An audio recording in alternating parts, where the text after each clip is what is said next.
Yatupasa kuomba kila wakati, lakini pia yatupasa kuwa na umakini wa kuomba kwa wakati. We ought to pray at all times.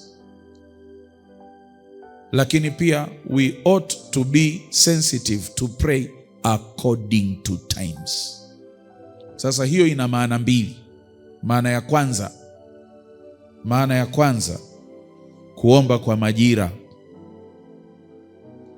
Hiyo ni maana ya kwanza ya kuomba kwa wakati.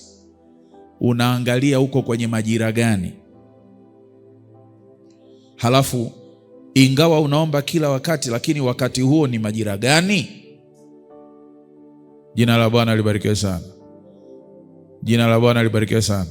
Tunapanda mbegu wakati wa masika kwa sababu mvua imefanyaje? Imenyeshwa.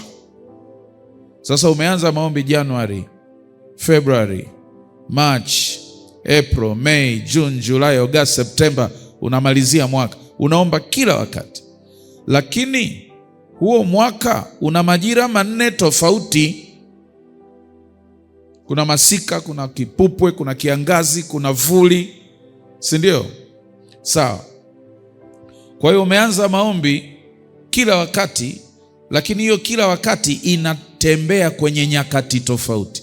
Kwa hiyo lazima uangalie saizi huko wakati gani, na upate revelation, upate ufunuo wa Roho Mtakatifu. Wakati huu umebeba nini, ili uombe kulingana na wakati huo. Zekaria sura ya 10 mstari wa kwanza. Zekaria sura ya 10 mstari wa kwanza. Muombeni Bwana mvua wakati wa masika. Huwezi kuombea mavuno wakati wa masika. Masika tunaombea mvua, masika tunaombea kupanda masika. Kwa hiyo kulingana na majira uliopo, kuna understanding unatakiwa kuwa nayo ya how to pray, ya namna ya kuomba kwa majira hayo. Wakati unaendelea kuomba kila wakati, unatakiwa uombe kwa wakati, kwa kuangalia nini? Majira. Tafsiri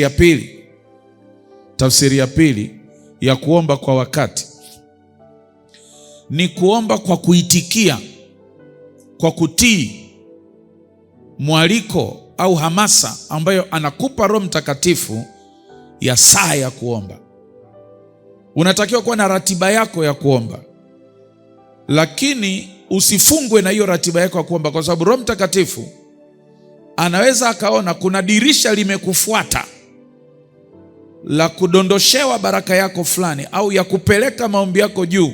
Lile dirisha likiletwa kwako kwa wakati ambao wewe haukuwa na ratiba ya kuomba, ya kupasa kutii kuomba kwa wakati huo, kwa sababu Roho Mtakatifu ameona ni wakati mahususi zaidi wa kuupload maombi yako au wa kudownload majibu yako. Kwa hiyo huwa kuna madirisha kwenye ulimwengu wa roho kwa ajili ya kupeleka, lakini pia huwa kuna madirisha kwenye ulimwengu wa roho kwa ajili ya kupokelea.